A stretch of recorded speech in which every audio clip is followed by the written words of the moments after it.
Bon, on va travailler un petit peu sur le questionnaire vrai-faux de Roger Mansuy sur la réduction. Donc, je vous conseille donc, vous commencez par essayer de le faire. Celui-ci est assez long, hein, mais ça vaut le coup. J'aime, vous le savez, hein, j'aime beaucoup ce questionnaire parce que même s'il s'adresse au départ, on le voit bien, hein, à des gens qui sont en classe prépa, donc finalement bac plus 1, bac plus 2, on peut avoir du recul dessus à la grecque.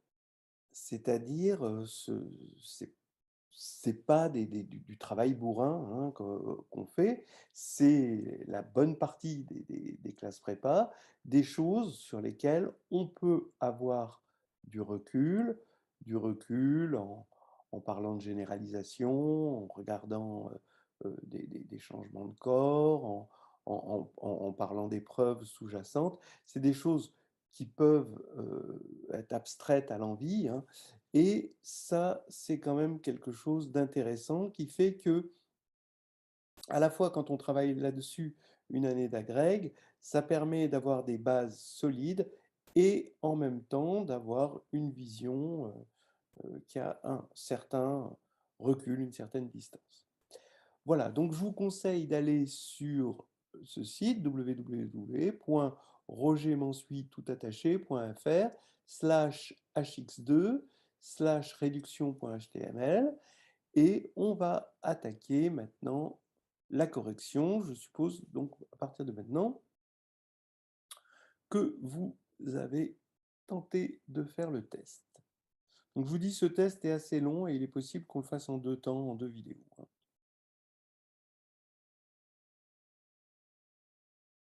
Alors on y va. Toute matrice réelle admet un polynôme annulateur réel. Bon bah oui, hein, quel est Hamilton? Déjà, rien que lui, même si on n'a pas besoin de lui, hein, mais rien que lui, il suffit à répondre à la question vrai, parce que le polynôme caractéristique d'une matrice réelle, il est réel, hein, parce que le déterminant, on calcule un déterminant avec que des réels et une indéterminée dedans. Voilà, donc c'est vrai. Une matrice admettant un polynôme annulateur de degré 1 est scalaire. Donc un polynôme annulateur de degré 1, on peut le supposer unitaire, et donc ça va être x moins lambda. Donc ça veut dire que la matrice va vérifier, si on l'appelle A moins lambda identité égale 0, donc A égale lambda identité, et A est scalaire. Donc c'est vrai. Seule la matrice nulle admet deux polynômes annulateurs premiers entre eux. Alors, eh ben, déjà, est-ce que la matrice nulle admet deux polynômes annulateurs premiers entre eux? Si vous prenez P et Q de polynômes premiers entre eux, et qui sont annulateurs, alors vous avez une identité de Bezout qui va faire que 1, le PGCD, des deux polynômes, va être annulateur de la matrice. Alors 1 appliqué à une matrice A, c'est l'identité. Donc ça voudrait dire que l'identité est nulle. Bon, alors pour la private joke, l'identité est nulle, ça peut arriver, mais uniquement en dimension nulle, hein. Donc en dimension nulle, ça pourrait se négocier, mais en dimension quelconque, c'est en dimension déjà strictement positive, c'est absolument faux. L'erreur qu'on peut faire, c'est de voir le seul et ça c'est faut faire attention quand on pose des questions. À partir du moment où on dit seul, on insiste sur seul et on croit que on est en train de dire quelque chose de vrai et qu'on insiste. Bon, c'est taquin, mais on ne s'est pas fait avoir. Si le polynôme P est annulateur de l'endomorphisme U, alors P est annulateur de toute matrice de U. Bon, oui, parce que si U est un endomorphisme et dans une certaine base, dans une base quelconque, sa matrice c'est A, alors dans cette même base, P de U a pour matrice associée dans cette même base, donc hein, P de A. Donc ça, c'est le fait que entre les endomorphismes et les matrices, d'accord, on a un isomorphisme, mais c'est un isomorphisme de K-algèbre. C'est ça qui est derrière. C'est ce qui va faire que si U donne A, alors P de U donne P de A. Pour tout P à coefficient dans le corps K. Voilà, donc ça c'est vrai. Si le polynôme P est annulateur de la matrice A, alors PQ l'est aussi. Alors là, c'est un autre morphisme de K-algèbre. C'est le morphisme entre K de X et les matrices carrées, d'ordre n, la taille de A, qui à P donne P de A. Eh bien, c'est un morphisme de K-algèbre. Donc, ça veut dire que PQ de A est égal à P de A fois Q de A. Donc, si P annule A, ben PQ annule A, puisque c'est PQ de A, c'est P de A fois Q de A, donc c'est 0 fois Q de A, donc ça fait 0. Donc ça, c'est vrai. Si le polynôme P est annulateur de la matrice A, alors P est annulateur de 2A. Alors là, c'est faux. Je suis en train de me demander, ça doit être vrai si A est nilpotente. Mais par contre, en général, donc on va prendre juste une matrice scalaire non nulle, pour pas qu'elle soit nilpotente. Et donc ça va faire, par exemple, l'identité. Donc x-1 annule l'identité, mais x-1 n'annule pas 2 fois l'identité, parce que c'est x-2, le polynôme minimal de 2 fois l'identité, et que x-1 n'est pas multiple de x-2. Donc ça, c'est faux. Deux matrices semblables ont les mêmes polynômes annulateurs. Alors ça, c'est intéressant. Je dirais qu'un polynôme, l'action du polynôme sur les matrices, commute avec la conjugaison. C'est-à-dire que si vous prenez, bon, on va prendre un polynôme Q et une matrice de passage P. Donc, si on fait Q de P à P-1, ça fait P, Q de A, P-1. Pour le montrer, c'est très facile. Il suffit d'abord de montrer ça quand Q, c'est un monôme, et puis ensuite, par combinaison linéaire, ça marche. Donc, évidemment, comme P est inversible, si on est annulateur pour l'un, on est annulateur pour l'autre, et inversement. Donc ça, c'est vrai. Le polynôme x1 au cube est le polynôme minimal de cette matrice-là que l'on voit. Ben, si vous avez un petit peu l'habitude, vous voyez qu'il y a des blocs, ça c'est des blocs diagonaux, ça s'appelle des blocs diagonaux. Un bloc diagonal de taille 1 et un bloc diagonal de taille 2. Donc ici, on va avoir x-1 carré qui va annuler évidemment ça et qui va annuler ça. Alors, x-1 cube, évidemment, il est multiple de x-1 carré, donc il l'annule, mais il n'est pas minimal.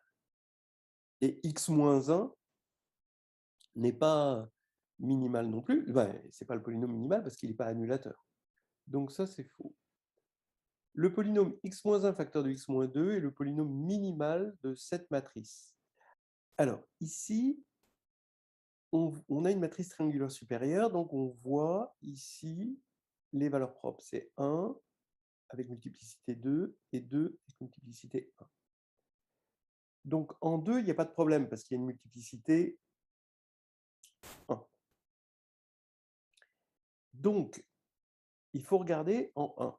Mais en 1, à cause de cette structure, c'est très facile de voir que la dimension de l'espace propre, on le voit à l'œil nu, la dimension de l'espace propre pour la valeur propre 1, il est de dimension 2. Donc en fait, il est engendré par E1 et E2, si on appelle EI la base canonique. Donc, on a que la multiplicité algébrique est égale à la multiplicité géométrique, c'est-à-dire c'est les dimensions pour chaque valeur propre. Ce qui veut dire que cette matrice, malgré ce 1 qui est là, elle n'est pas diagonale, évidemment, mais elle est diagonalisable. La théorie nous dit ça. Et donc, si elle est diagonalisable, c'est que le polynôme minimal, c'est le produit des x moins lambda, quand lambda parcourt l'ensemble des valeurs propres distinctes. Et donc, c'est bien ça. Donc là, c'est vrai. Le polynôme minimal AB0, C est le produit des polynômes minimaux de A et C. Ben, vous voyez que non. En fait, déjà, quand B égale 0, prenons B égale 0. D'accord ? Eh bien, le polynôme minimal ici, de cette matrice qui devient diagonale par bloc, c'est le PPCM hein, des polynômes minimaux. Voilà, ça c'est un petit exercice qui est assez intéressant, qui utilise à fond le fait que k de x est principal. Donc, on va prendre comme contre-exemple, on va prendre tout simplement la matrice nulle, mais là, par bloc, A égale 0, B égale 0, C égale 0. Donc, le polynôme minimal de A, c'est x, le polynôme minimal de C, c'est x. Le produit des polynômes minimaux de A et C, c'est donc x2, alors que le polynôme minimal de la matrice nulle, ben, c'est x. Donc là, on a x et là, on a x2, donc c'est faux. Soit P et Q dans R de x, premier entre eux, alors ker de P de A inter ker de Q de A égale 0. Alors, ce qui est intéressant, c'est de voir que, en fait, en général, hein, ker de P de A inter ker de Q de A, c'est ker du PGCD de P de Q appliqué à A. Ça, c'est fait dans la première section du premier chapitre de carnet de voyage en algébrie. Donc, comme ils sont premiers entre eux, le PGCD, c'est 1, comme on avait dit tout à l'heure. Donc, 1, donc ça va faire l'identité, hein, et ker de l'identité. Donc, 1 appliqué à A, c'est l'identité, et ker de l'identité, c'est bien 0. Même en dimension nulle, hein. Même en dimension nulle, puisque en dimension nulle, tout fait 0. Donc ça, c'est vrai. Soit P et Q dans R de X, alors ker de P de A plus ker de Q de A égale ker de PQ de A. Eh bien, non, parce que c'est le noyau en fait du PPCM. C'est aussi fait hein, dans carnet de voyage en algébrie. Hein, on a le PPCM. Alors, on a pareil avec des im. Hein, vous pouvez aussi, vous pouvez mettre à la place de ker im. Et là, vous mettez des plus. Et là, vous mettez E ici. Hein, vous avez des choses. La dualité vous donne, vous permet d'avoir plein de jolies propriétés que vous déduisez d'une seule. Alors, donc là, c'est faux.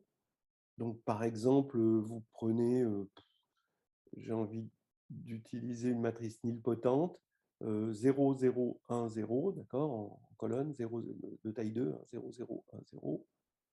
Et P et Q égale X.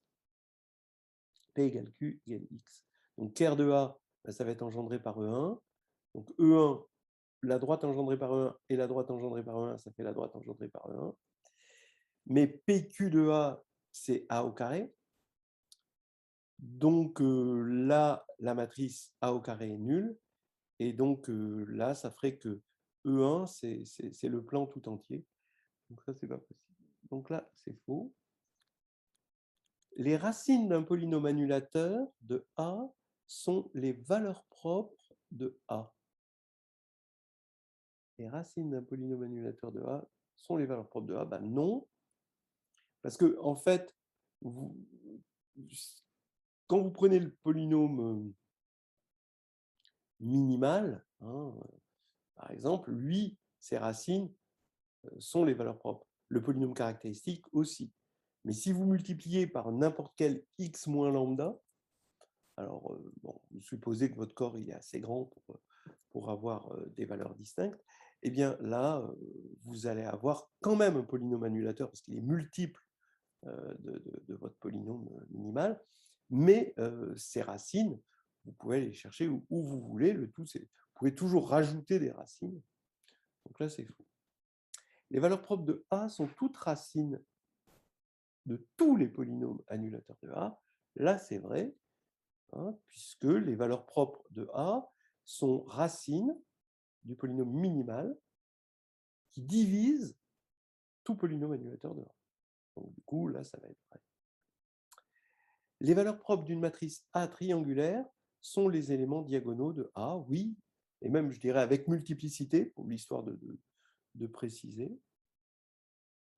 Ben oui, parce que quand on va faire le polynôme, quand on va calculer le polynôme caractéristique de A qui est triangulaire, eh bien, on va avoir le produit des x moins di, où les di sont les éléments diagonaux de A. Donc là, c'est vrai. Les valeurs propres de la matrice de Mn de R, pleine de 1, sont 0 et n.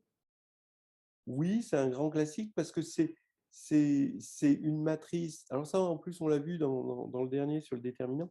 On peut dire que comme cette matrice est de rang 1, la multiplicité géométrique de 0, c'est-à-dire la dimension de l'espace propre pour la valeur propre 0, c'est n-1. Donc, 0 est une valeur propre de multiplicité, on va dire algébrique, c'est-à-dire dans le polynôme caractéristique, au moins n-1. Et si on veut avoir la dernière valeur propre, ben c'est la trace. Mais la trace, c'est bien n.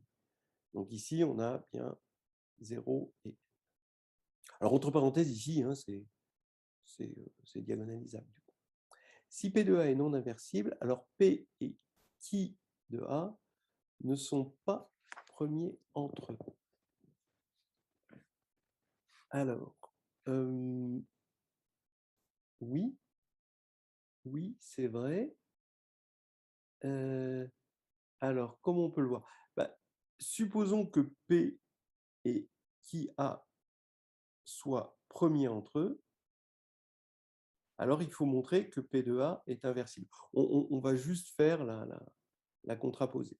Eh bien, vous écrivez, donc on part de P et qui A premier entre eux, vous écrivez une relation de Bezout, donc UP plus V qui A égale 1, vous l'évaluez en A, donc ça fait U de A, P de A, mais comme qui de A, ça fait 0 par Kelly Hamilton, il n'y a plus rien, égale 1 de A, et donc 1 de A, c'est l'identité, et donc vous avez que U de A est l'inverse de P de A.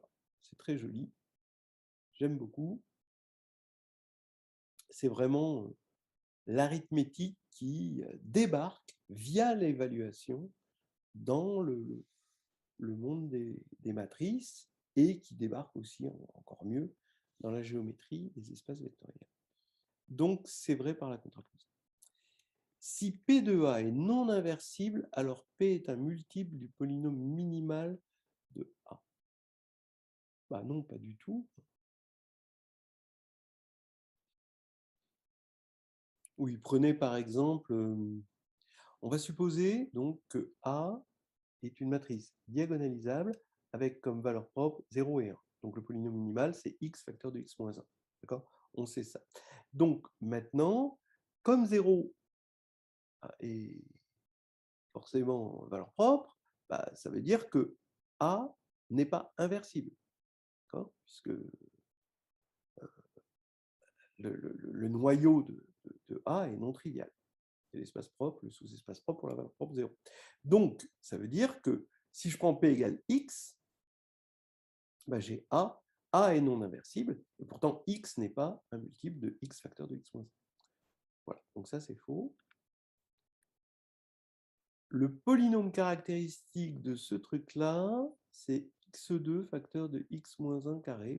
Oui, complètement, parce que le polynôme caractéristique, c'est le produit des polynômes caractéristiques de ça et de ça, parce qu'on a des blocs diagonaux.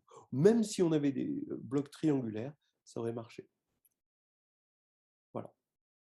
Donc au niveau du polynôme caractéristique, on multiplie les polynômes caractéristiques des blocs diagonaux et même des blocs triangulaires. Donc ici, ça fait bien x moins 1 carré, facteur de x carré. Donc là, c'est vrai. Entre parenthèses, si on est sur R, ou au moins en caractéristiques différentes de 2 et de 5, eh bien,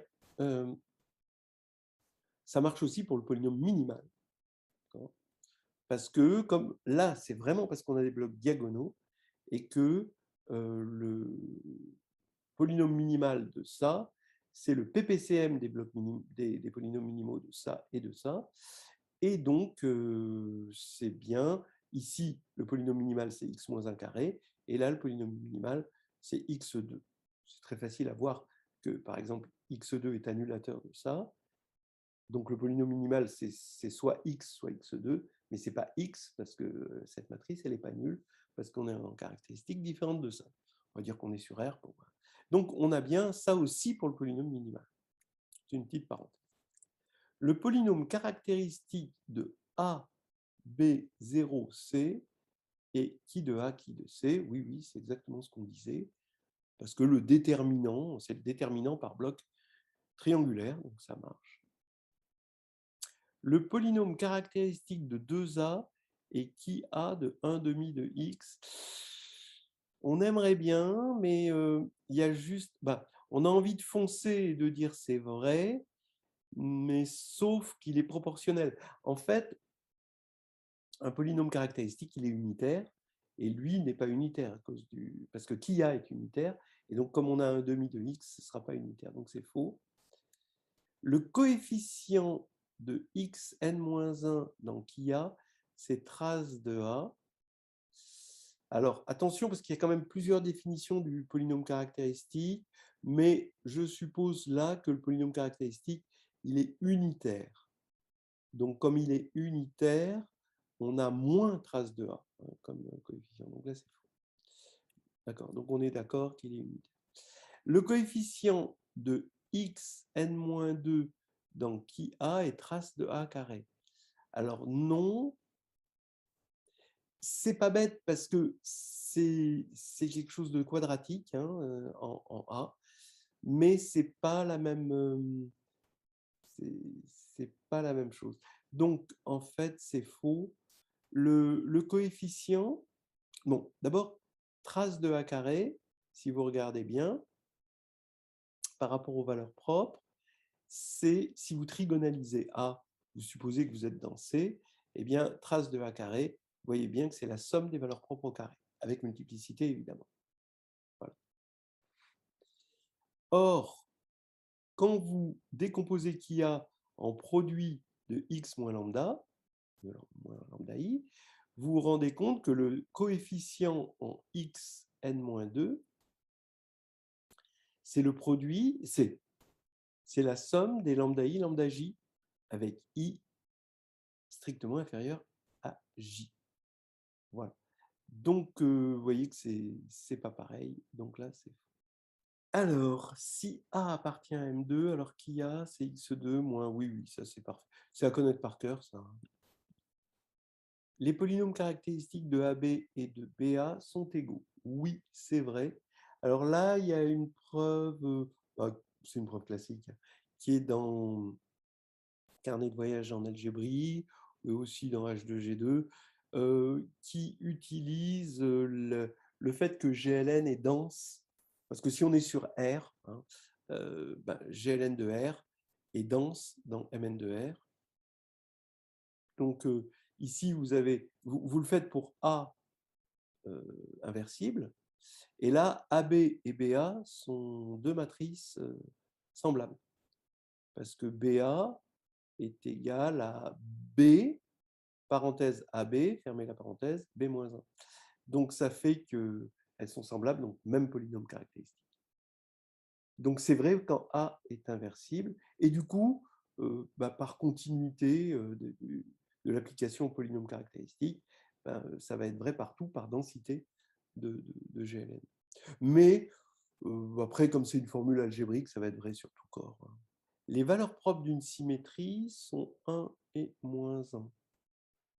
Alors, pour moi, une symétrie, ça vérifie S au carré égale identité. Donc, c'est annulé par x2 moins 1. Donc, oui. Alors, on pourrait dire, attention, il y a peut-être un piège, que le polynôme minimal, il divise x2 moins 1. Donc, ce n'est pas forcément 1 et moins 1, ça veut dire que les valeurs propres d'une symétrie, c'est inclus dans 1 et moins 1. Donc peut-être ce serait faux.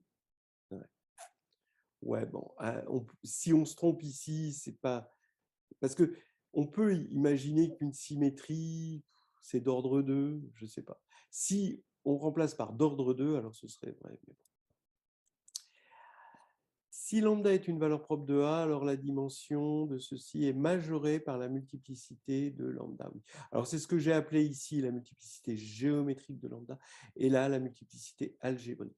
Alors c'est une preuve qui se fait en prenant une base. On prend une base, on le fait pour un endomorphisme, U, on prend une base de Kerr de U moins lambda IN, et on la complète en une base de E. Et dans cette base complétée, on calcule le polynôme caractéristique en utilisant le déterminant par bloc triangulaire ici. Et donc, on voit bien qu'on va avoir x moins lambda puissance cette dimension qui va diviser qui a. Et donc, c'est vrai. Donc, c'est bien de connaître cette preuve. Si A admet 0 pour unique valeur propre et si A est diagonalisable, alors A égale 0. Ben oui, puisque A va être égal à P, D, P-1, mais D, c'est 0, donc P, D, P-1, ça fait 0. Donc A égale 0. Si A admet 1 pour unique valeur propre et si A est diagonalisable, alors A égale IN. Pareil, A égale P, D, P-1, avec D, la matrice diagonale, ici, mais comme 1 est seule valeur propre, donc c'est D égale identité, l'identité commute avec tout, donc P, I, P-1, ça fait identité, donc là c'est vrai. Une matrice diagonalisable et inversible n'admet pas 0 pour valeur propre, bon, on en a déjà parlé tout à l'heure. Bah, de toute façon, une matrice inversible, on n'a même pas besoin du diagonalisable. Elle n'admet pas 0 pour valeur propre, c'est vrai. Si A admet 1 pour unique valeur propre et si A est inversible, alors A égale IN, donc ça c'est faux. Hein. On ne voit pas d'où ça sort. Vous prenez la matrice de 2, 1, 0, 1, 1. Donc elle n'est pas égale à l'identité. Elle est inversible parce que son déterminant c'est 1. Et 1 est unique valeur propre puisqu'elle est triangulaire supérieure avec que des 1 sur la diagonale. Donc là c'est faux, on a un contre-exemple. Si qui A n'admet qu'une racine, alors A est une matrice scalaire. Qui A n'admet... Non, ben non, on vient de voir le contre-exemple de tout à l'heure. Qui A n'admettait qu'une racine, juste ce qu'on vient de voir, donc c'est faux. La matrice A est diagonalisable si et seulement si A admet n valeurs propres distinctes. Ben non, vous prenez une matrice scalaire, elle a n valeurs propres égales et pourtant elle est diagonale, tout ce que vous voulez. La matrice A est diagonalisable sur C si et seulement si A admet n valeurs propres distinctes sur C. Ben non, toujours pareil. Si elle admet n valeurs propres distinctes, alors elle est diagonalisable, mais vous prenez les matrices scalaires, ça donne des contre-exemples. Une matrice diagonalisable admet au moins 2 valeurs propres distinctes. Bon, bah, toujours, hein, les matrices scalaires, c'est les contre-exemples. Une matrice diagonalisable non nulle est inversible. Bah, non. Vous prenez la matrice diagonale avec 0, 1. Elle est non nulle et elle n'est pas inversible. Une matrice, si la matrice A est nilpotente, est diagonalisable, alors A égale 0. Alors, si elle est nilpotente, c'est intéressant ce raisonnement. Si elle est nilpotente, alors elle est annulée par un polynôme, par un monôme, x puissance k. Ça, c'est la définition de la nilpotence. Donc, son polynôme minimal divise x puissance k. Donc, ses valeurs propres, c'est 0. Maintenant, comme elle est diagonalisable avec valeur propre nulle, on a vu tout à l'heure, A est nul. Donc ça, c'est vrai.